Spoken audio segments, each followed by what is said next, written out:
जय श्री कृष्ण। छठ व्रत हम सभी सनातनी हिंदुओं का महान व्रत है, महान पर्व है।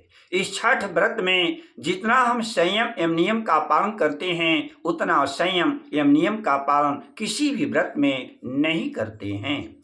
इस व्रत को करने के लिए 2 दिन पहले से ही हम संयम एवं नियम का पालन करते हैं। अपने खान पान, रहन सहन, आचार विचार पर अति शुद्धता का ध्यान देते हैं और ब्रह्मचर्य का पालन करते हैं।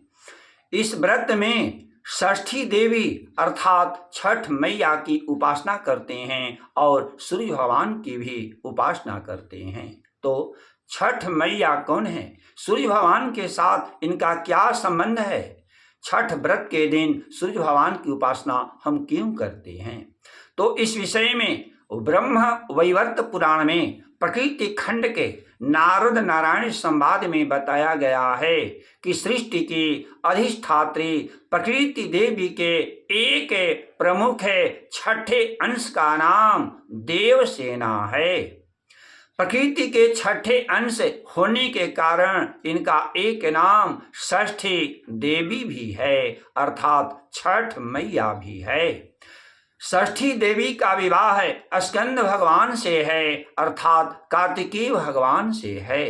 कार्तिकेय भगवान देवताओं के सेनापति हैं, इसीलिए सेनापति की पत्नी होने के कारण ही इनका एक नाम देवसेना भी है और स्कंद भगवान की पत्नी होने के कारण ही इनका एक नाम स्कंद कांता भी है।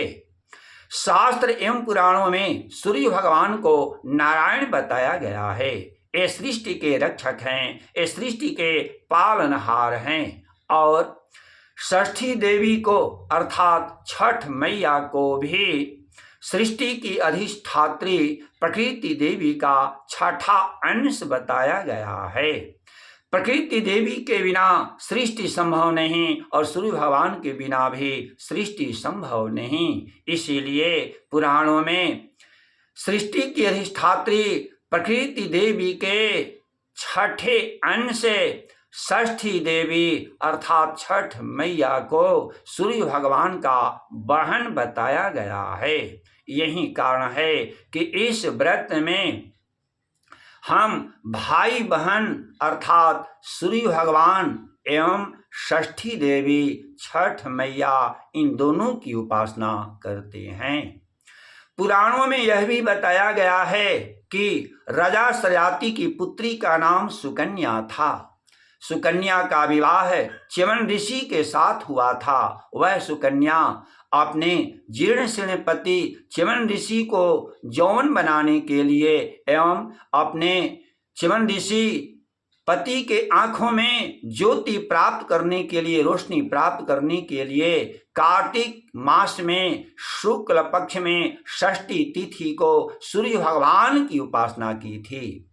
जिस उपासना के प्रभाव से उनके पति च्यवन ऋषि यौवन बन गए, उनकी जवानी अवस्था आ गई और उनके आंखों में रोशनी आ गई।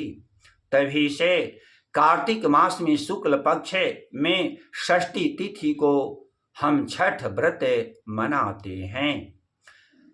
इस छठ व्रत को करने से और ऐसे ऊर्जा के अक्षय स्रोत सूर्य भगवान की उपासना करने से हमारे अंदर ऊर्जा की प्राप्ति होती है।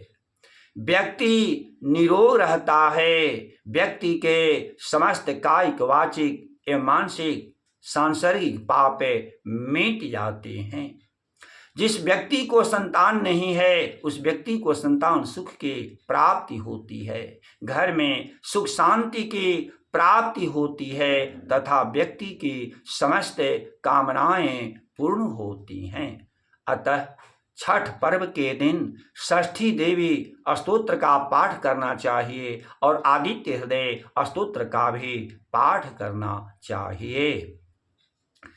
एहि सूर्य सहस्रांशो तेजो राशे जगतपते अनुकंपया मां भक्त्या गृहाणार्घ्यं दिवाकर जपा कुसुम संकाशं काश्यपेयं महाद्युतिं तमोरिं सर्वपापघ्नं प्रणतोऽस्मि दिवाकरम्।